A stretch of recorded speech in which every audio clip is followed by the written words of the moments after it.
Thank you for tuning in. This morning we're having fun. We're looking out the window here because a lot of the passersby are dressed up for Halloween, so it's kind of fun to watch this. You know, when the other day when we were listening to the arguments from the different political spectrum, the different people in politics who were apologizing or explaining or criticizing the whole thing of trying to sign up for the healthcare, right? Mm-hmm. I said to you, you know, that's a big deal, but it's a bigger deal to think of the people who are getting dropped and the reasons for them being dropped. And on the Mike Huckabee show, there was a couple of callers that he had that said, why is this called affordable? I'm going to be paying twice as much as I was. And I don't know, you know, I'm not a political expert at all, but I thought, well, maybe this is just kind of a sneaky way to get some money because we have this huge debt. Right? Yeah. And I often think that we have sneaky ways of getting, you know, to try to fix the debt. But the real problem is they'll get more money, they'll just spend more money. Sure. Murray T. Holland knows this stuff way better than I ever will. He's an attorney, he's an investment banker, he's an analyst, a researcher, and he's got a book that helps the layperson understand this. The book is called A Nation in the Red: The Government Debt Crisis and What We Can Do About It. So let's find out about this and see what we can do about it and you know what our responsibility is if we have actually a stake in the responsibility end of the debt that we are facing as a nation. Murray Holland, good morning, Murray. Good morning, Larry and Robin. Where are you? Where are you calling from? I'm in Dallas, Texas. In Dallas, okay. So what is the actual debt? Do we know? Is it what? I don't even want to take a guess. What is it? Well, Larry, before I get to that point, the reason I wrote this book is the nation needs a call to action to save our country from the debt trap that so many other countries have fallen into. And particularly moms and dads, of children in their teens, 20s, and 30s will be dramatically affected because this generation is the generation that's going to shoulder the burden of the debt that we've incurred. Yeah. Well, the amount of debt that is commonly reported is $17 trillion, but that's not a good description of our national debt. Because it's hard to understand. Much more complicated. Yeah, but the closing of the government a couple of weeks ago, and because of the reluctance to raise the debt ceiling, the arguments I heard on both sides were very interesting. The one that I didn't quite get was when the average person like me tries to understand it by putting it into my own home, like I can't spend more than I have. The argument against that was you're comparing apples to oranges. The government is not like that, and I can't understand why it's not. Yeah. So maybe you can help me, and you might not agree, but help me understand that whole thing. Well, you're exactly right. The government is exactly like a human being or a business. And most people walk around all day long running their lives with their family and their kids and working, and they don't even consider the financial and economic impact of the government debt. And even most people in Congress just don't think it can happen here, a major economic problem. But it has happened here. We've had a depression, a 10-year depression just 70 years ago. Yeah. And we need a dramatic turnaround in Congress in order to prevent us from going back into another one. Okay, so if I compare it to my family, if I go into extreme debt to the point where I'm done, I can never ever get out of it. What's going to happen is the bank is going to own my house, the bank is going to own my land, the bank is going to own everything I ever have. So isn't the United States Bank, whoever is our creditor, whoever it is, aren't they going to become the owners of the United States? Well, it works the exact same way for an individual as it does for the government. Today, the entire problem that we've built up in the government is masked by our zero interest rate policy. Today, short-term interest rates, particularly on government debt, is essentially zero. And so we don't feel today, the problem that's underlying and just underneath the surface. And the problem is interest expense. You could personally borrow infinite amount of money if there was zero interest on it, and so long as they keep lending it to you. And that's what the government has done. The problem happens when interest rates rebound and we start actually having to pay real interest on our national debt. that burden is the burden that we are placing directly on this next generation. It's going to be cash out of their pocket, and a lot of cash out of their pocket. Wow. Support what we have spent in the last 20 years. And when you bring up interest, I know about 40 years ago when I was younger and lived with my folks, we had a neighbor that was buying a house. He bought a boat. He had 2 cars, and he seemed to be in the same financial bracket as my folks and everybody else on the street. And when I was kind of curious about it, I asked my folks how he could afford a boat and we couldn't. And they said, well, because he borrows money, but all he pays is the interest on it and doesn't pay any principal. But it'll turn around, years later and bite him. Exactly. And the laws of economics are like the laws of physics, and they cannot be changed by Congress. And we are all subject to what our government does. And the effect on our economy and the effect on our currency, it directly affects each of us in this country. And that is the problem that we're faced with here in the very near future when interest rates do turn around. So now, since the government didn't have money and they had to have the shutdown and lay off like 500,000 people, and now maybe 250,000 people are back to work now in government jobs, they've been promised back pay. Now, where did the government get that money to pay them for the time they was off? Well, Robin, that's a good question. It's not a significant number in the scheme of things. There we're talking about billions of dollars.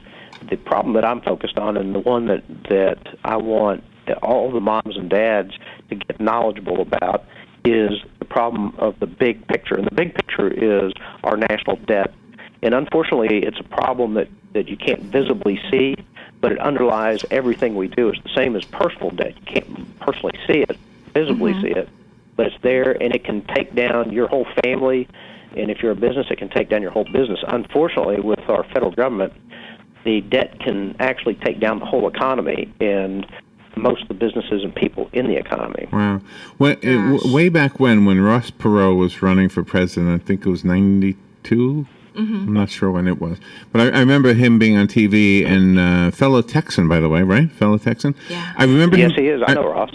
Oh, you know him? But I remember him showing the charts when he was trying to make his point, and I understood it. And yet other talking heads would make fun of it, and it was like, oh, I don't get it. I mean, isn't this important? Shouldn't that be the most important thing we're paying attention to? I voted for him and ended up, one of those who people said stole the votes away from the other. I can't remember now how it all went down, but I mean, there was a guy making some points. If we had followed his advice back then, would we be in the predicament we're in now? Well, probably not, but it's more of a change in Congress. Congress is the spending mechanism in our country, and the thing that is disjointed from the world you and I live in, a reality world in Congress. They don't live in a world where economics means anything. They live in a world where politics means everything, and that's the point of my effort is. I want everybody to get educated on this point and make it the primary issue in the United States. Then, only then, will Congress listen and do something about it. Okay, now the book actually gives some suggestions, so I want you to talk about them, but let me just real quickly reintroduce you, Murray. Murray T. Holland is our guest, and he's in Texas. His book is called A Nation in the Red, The Government Debt Crisis and What We Can Do About It. And Mr. Holland is an attorney, an investment banker, an analyst, and a researcher, and obviously an author as well. So one of the things in my notes that says that you say in your book is about something that the Federal Reserve could actually do to correct the situation. What can they do? When we look at the options a nation has when they get into our trouble, and by the way, a good indicator of how much trouble we're in is comparing ourselves with other nations and their debt. And the comparison is made in a ratio called debt to GDP, or debt to the size of the economy of those countries. We've now grown our debt such that we are the 9th worst debt to GDP ratio in the world. We're in with a very bad group or sad group of countries that are in deep financial trouble. And again, we haven't seen this problem. This problem's been masked by the low interest rate environment. Now, unfortunately, the ways out of this, there are not really any good ways out of this, but there are only 5 ways out that countries have undertaken, and this goes back into the history of over 2,000 years of government defaults and government financial problems that have been well documented, and there are only 5 ways out. The primary way out that countries take when they get into our situation is to default and repudiate, and that means that they don't pay the interest and principal on the debt, and they say we're not going to pay it, and tell the creditors to pound sand, that they're just not going to get paid. And that's the number one way out that most countries take. That's crazy. Of course, that would be pretty devastating to the world economy if the U.S. government actually did that. And so hopefully our government will not resort to that. But that's what governments resort to rather than get caught in the trap of having to pay so much interest they've got to cut back on their social payments because the politicians will then get voted out of office. And anyhow, that's been a very common method of dealing with, and the most common method of dealing with debt when it gets to our level. Did we the actually? Second method. Oh, I'm sorry. Go ahead. Well, second method that just came into existence for the first time here in the last 6 years has been a bailout, and that's principally that is all in the European Union. That only exists because of their common currency and countries helping bail each other out. And that, of course, is not available to us because no country is going to come bail us out. We're so large, and no country would even be capable of doing it. So those two options are two options that are pretty much, hopefully, not available. Well, the bailout's not available for sure, but hopefully our government would never turn to a default. Right. Okay, that makes sense. Yeah, but those are two options, even though we don't like those options. No. Okay. Do we like any of the other 3? Well, the other 3 are. There's nothing that's good. The third option that countries have done is print money and paid for it with printed money, newly printed money, and this has been fairly common throughout time also. And many countries have done this, like Yugoslavia, Argentina, many countries in problem. But the most studied country of all was Germany, and this was after World War I in the Weimar Republic when they were saddled with a lot of war debt, and they printed their way out. And, of course, what that does is create what's called hyperinflation, so very high rates of inflation, and the end result is always a depression, economic depression in the economy. Okay, so we know from history what we shouldn't be doing, and yet is anybody recommending any of these things that we already know in advance simply from seeing it tried before? Well, this issue basically is not even being addressed at all in Congress. The issue is still in Congress of running deficits, and they seem very content with continuing the deficit. And this is the psychology that runs throughout countries and politicians around the world. And we've just seen it right here on our own home turf in Detroit. And Detroit ran a deficit for 20-some years, and it finally caught up to them, and they are trying to file bankruptcy, get all that done. And one of the problems that comes out of it is future obligations they've committed to, and the primary one is pension funds. And you've just seen in the paper yesterday and today that they're proposing that pensioners get only 16 cents on the dollar. And so imagine that. Imagine if you've worked your whole life and career and promised all this. So if you could somehow have a conference call with every American, at least every American adult, and every American adult was on board, and they say, whatever Murray says, we're going to do. What would the average person do that would have to be done collectively in order to actually fix the problem?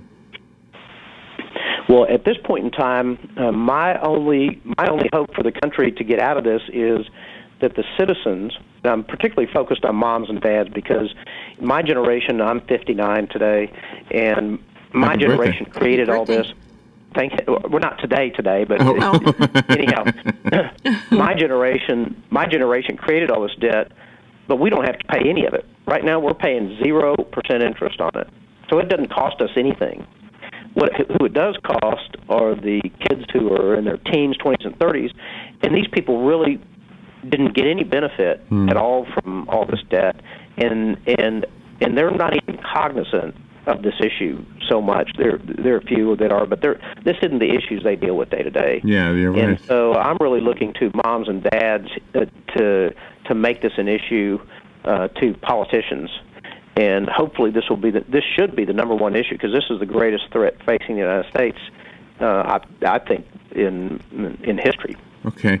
We do the show live, Murray, and that means sometimes we get phone calls. Let's take a phone call and see what our listeners have to say. Let me just reintroduce Murray. T. Holland is our guest. His book is called A Nation in the Red, The Government Debt Crisis and What We Can Do About It. And say good morning. Thank you for being patient with me. You're on the air with Murray. Thanks, Larry and Robin. It's Mark.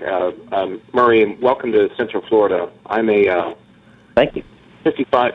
Thank you, sir. I'm a 55-year-old veteran of the Marine Corps, and I'm a union carpenter, so I'm not necessarily an educated person. But one thing I would like to tie up, Larry, yourself, and myself. I don't know that you supported H. Ross Perot, but I actually signed the petition for H. Ross Perot while living in Atlanta, Georgia in 1990, 91, 92, for him to run. And I don't think that I did vote for him, but I would have. But my point is,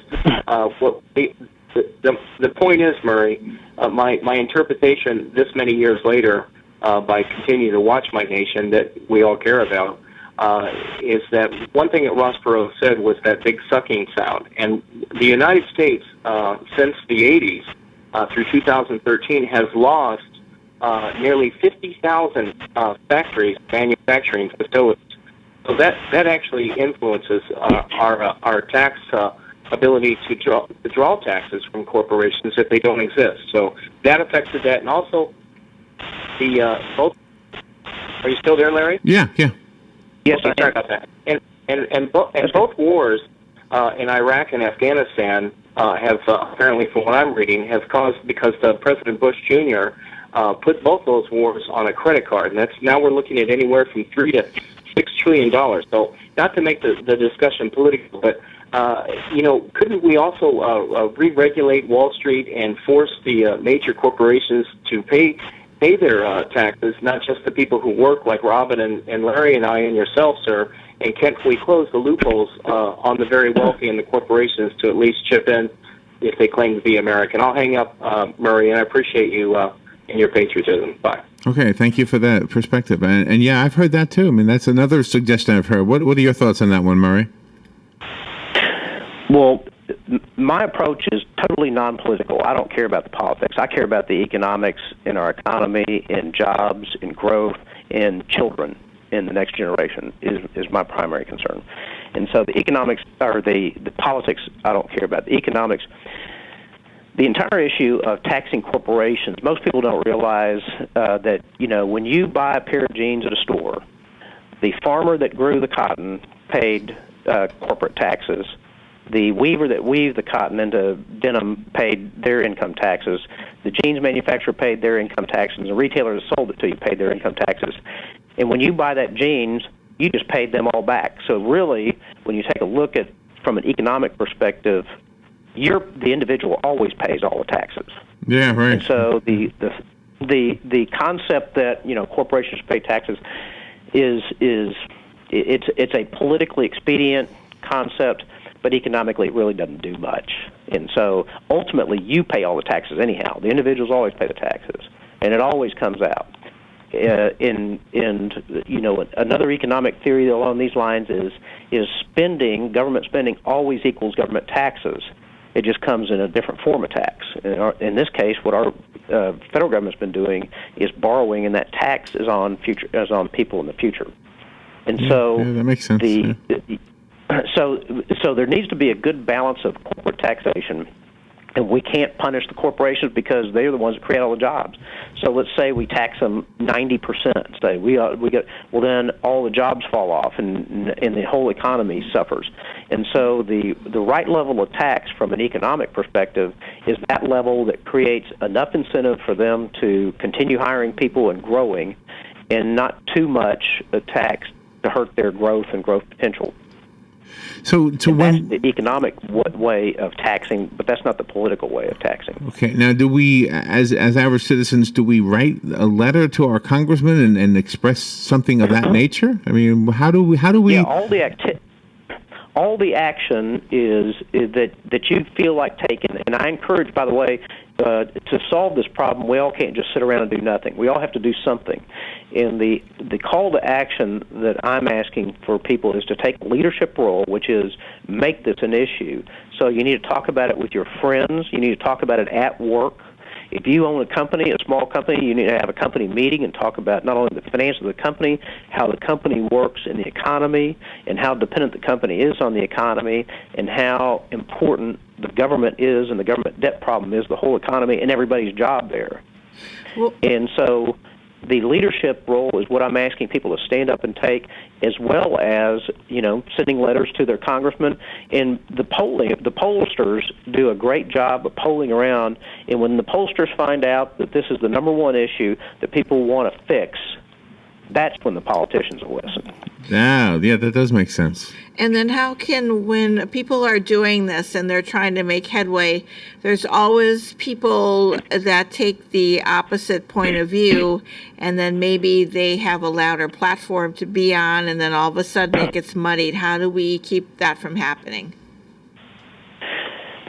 Well, in real life world, there are always going to be people who disagree with everything, and so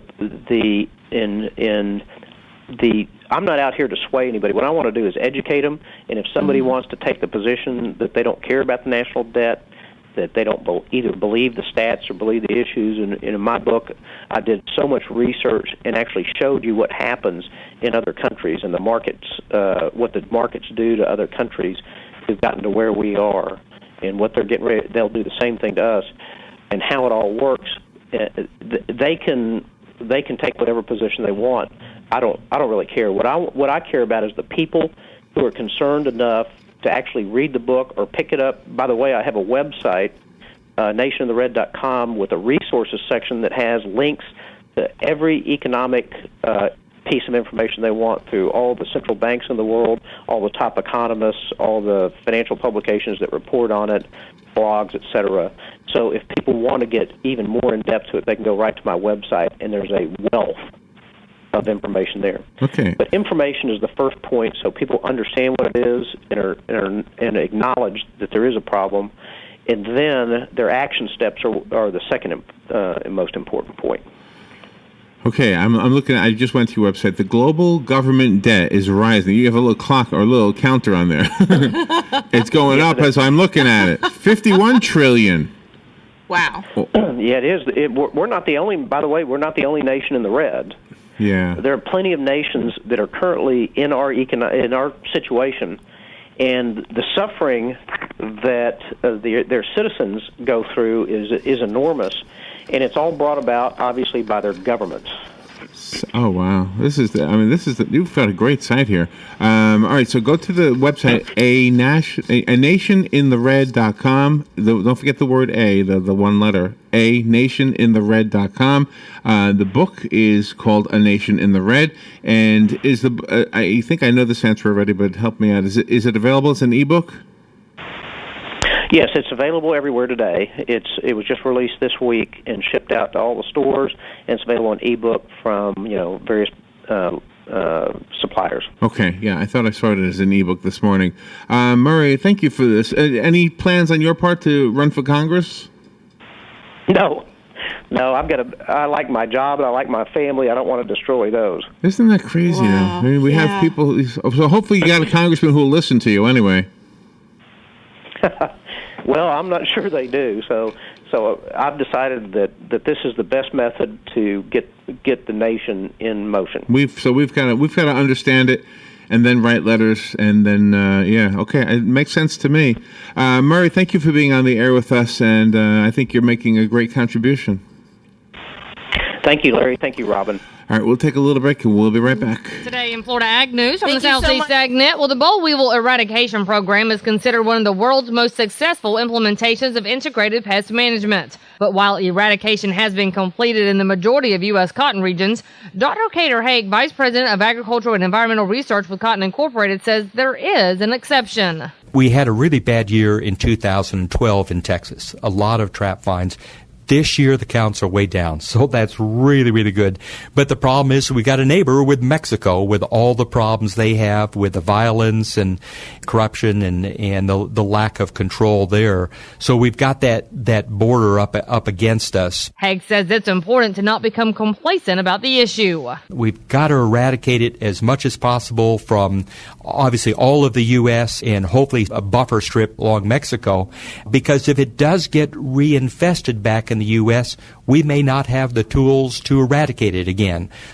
Things have changed with regards to wide-scale spraying of pesticides, and so the post-eradication period in terms of being diligent and monitoring it and preventing it from coming back, I think is really important. Timberland Cattle would like to invite you to their Best of the Black Angus and Sim Angus Bull Sale, which will be held at the farm located at 15281 County Road 49, Vernon, Alabama, on Saturday, November 16th at 12 noon. Bill Freeman, owner, and Thomas Pennington, manager, will be offering for sale registered Black Angus and Black Sim Angus bulls with outstanding genetics. For more information and to view the sale catalog, visit their website, www.timberlandcattle.com, or call 205-695-6314. Southeast AgNet has gone social. Like us on Facebook, follow us on Twitter, where you can be sure to find all the important agricultural news for the Southeast. And as always, you can also find all of our reports on our website. Just log on to southeastagnet.com. Julie McPeak with Southeast AgNet. Looking for hand-cut steaks or just plain good food made from scratch daily? Then head over to Cody's Original Roadhouse for a fun, casual, family-friendly meal. Plus, don't miss the best happy hour with 2 for $1, everything from 11 a.m. to 7 p.m. every day, including Top Shelf. Unwind and watch your favorite college or pro team on one of our many high-def TVs. Cody's, you won't go home hungry or broke. You'll just go home happy. Cody's Original Roadhouse, where quality and value come together. All right, 28 minutes before 12 o'clock. Thank you for tuning in. Robin, it is hard to believe that tomorrow is the very first day of the last 2 months of the year. Oh, yeah. And that means that, we get out of autumn thinking and we start to have winter thinking, even though it's not winter yet. Yep. But winter thinking means gift-giving time, right? Exactly. I know you give gifts all the year long, but Christmas time is when a lot of people really go haywire, whatever the expression.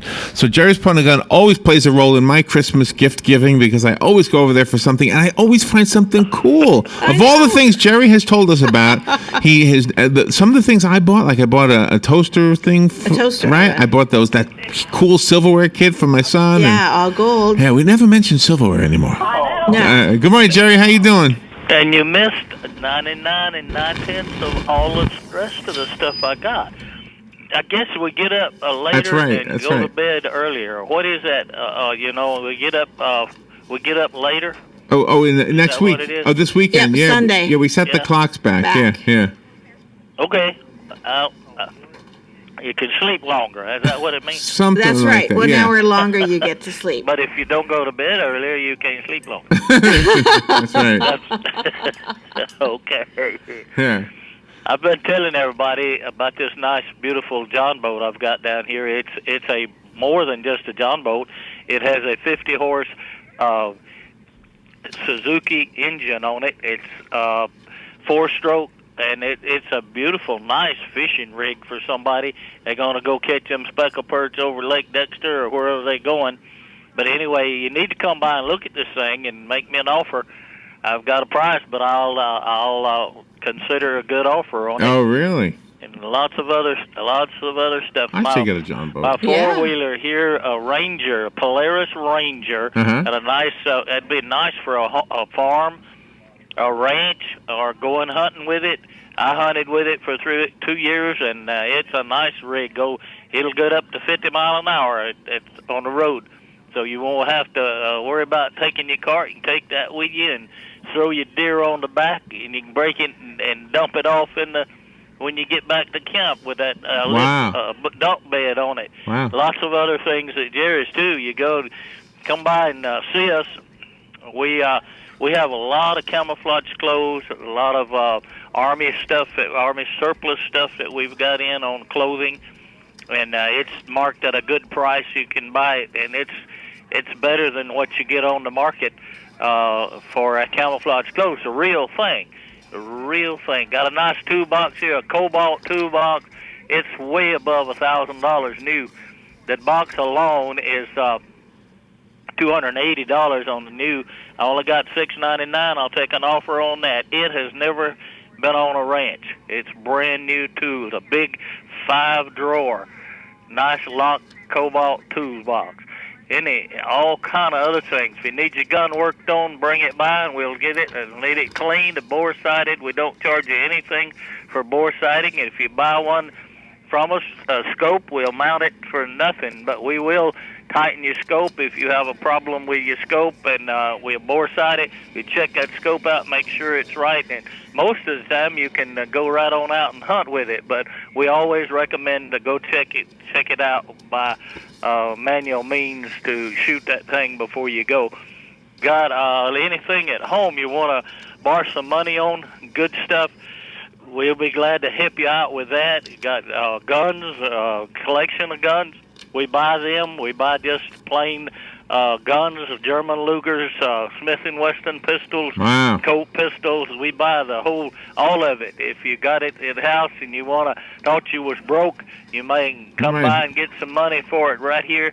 Take it home. Go buy whatever you need. And anyway, come see us. We'll take it on pawn too. If you want to leave it with us, borrow $100 and come back and get it, that's fine too. Oh, that's a good part. We always forget to mention that part too. Yes, you can buy, sell, and borrow. And have layaway too. Right. And layaway. It take me 2 or 3 hours if I run down everything I got down here. So I better stop right there. That's my minutes up. But the only thing you need to make sure you don't forget to mention is where you are, because as much as everybody I know knows where you are, there's always one or two out there that don't.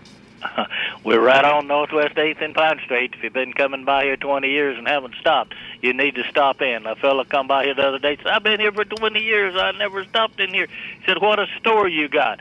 So that tells me, when they come in, they're going to come back. Yes. Oh, they definitely will. I do. Yeah. Well, Jerry, always good to chat with you. You take care. We'll talk to you later, okay? Oh, okay, Larry. All right. We'll take a little break. We'll be right back. Thank you. You're listening to WOCA News Talk 1370, Ocala's source for what's happening in today's hottest, up-to-date news and topics. On the next Voice of Ocala, it's Pop Culture Thursday, but we're going to take a little detour on pop culture and talk about Halloween as it is October 31st. That's the day, Halloween. We're going to list the 10 worst Halloween candies. We may even test them in studio. Plus, it's Around the Water Cooler with Tom James, Buddy Martin, myself, and JJ talking the day's hot topics in sports. And we'll even throw in a I did not know that. All that and more on the next Voice of Ocala on 1370 AM, 96.3 FM. We're streaming live at WOCA.com. The Source.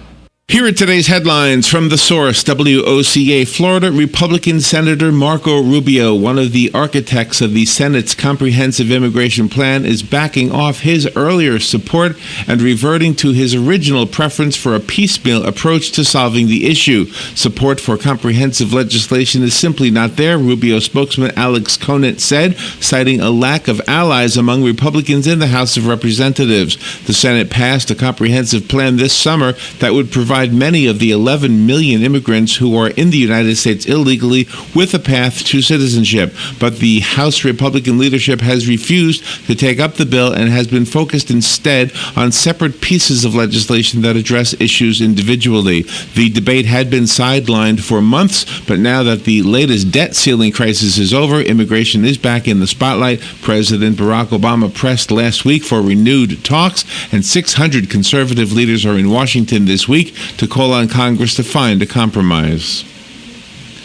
The Florida Highway Patrol is reporting that a 14-year-old girl was hit by a car as she tried to cross the street on her way to Osceola Middle School. This is the second report in 2 days of a child getting hit by a car on the way to school.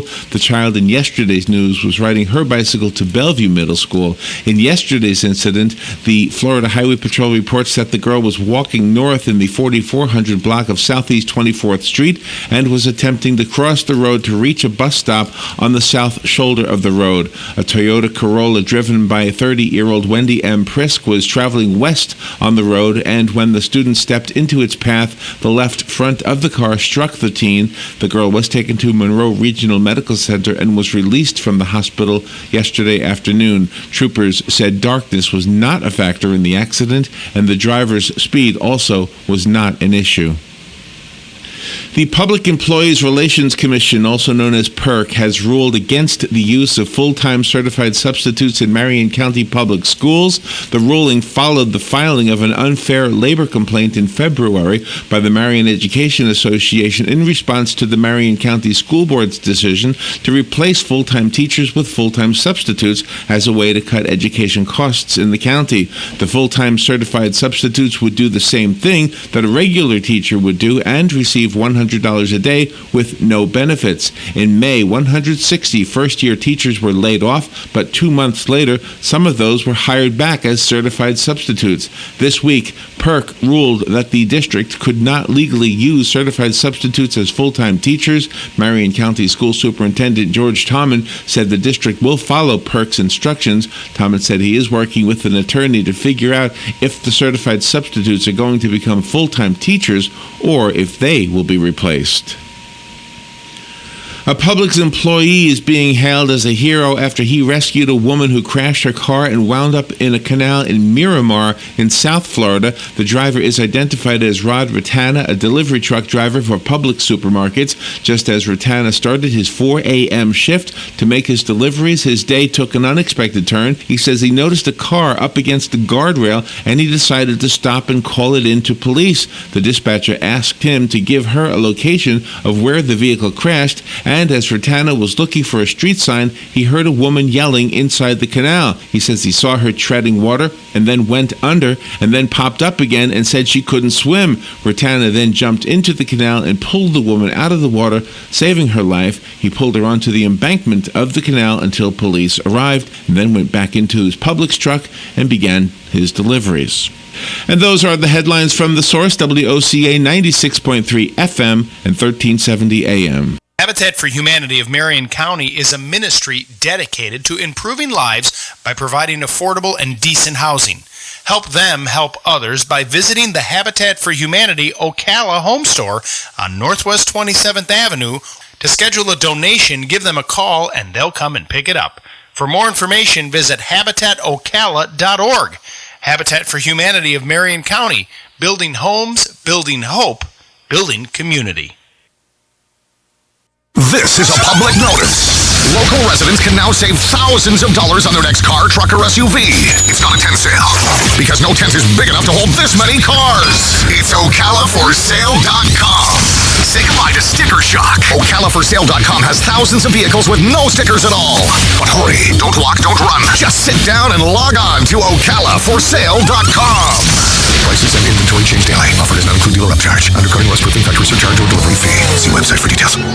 Pick up your copy of Lady Lake Magazine, featuring local businesses and issues and written by local volunteers. Lady Lake Magazine has become a must-read in Marion, Lake, and Sumter counties, audited by Circulation Verification Council and serving the area for 23 years. Plus, Tom's Picks, a free referral for people who are looking for a company to do work for them. All we ask is that you tell them where you heard about them. Call Tom's Picks at 352-804-1223 and pick up your copy of Lady Lake Magazine today. Now read Ocala Downtown newspaper online. Phoenix Promotional Solutions, your company supplier of banners, digital decals, yard signs, and magnetic signs. Where you give them approved artwork by noon, the next day by 4 p.m., you pick up your banners, digital decals, yard signs, and magnetic signs.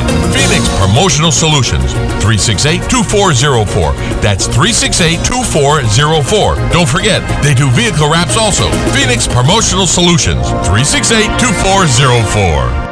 Hi, I'm Yvette, and I'm here to tell you a few things about ABC Frederick's Appliance. They sell not only new, but used guaranteed appliances. When you call ABC Frederick's Appliance, they will provide service on what they sell and any appliances that you own. ABC Frederick's Appliance is located in Bellevue, right over the railroad tracks. Call 352-629-5181. That's 352-629-5181. That's 352-629-5181. ABC Frederick's Appliance.